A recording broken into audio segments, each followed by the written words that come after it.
How to disable auto-joining friends in Roblox.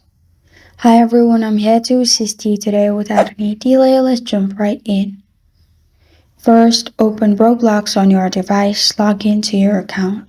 Then click on the gear icon at the top right corner of your screen, which will open all these options.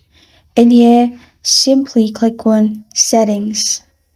After you click on Settings, you'll find this kind of screen pop up.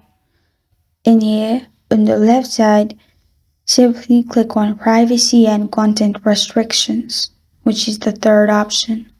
After that, in here, click on Visibility and Private Servers. After you click on Visibility and Private Server, click on Visibility at the top. After you've done that, here you'll find Online Status. Make sure it's No One. After that, scroll down and you'll find Show Current Experience. Click on No One.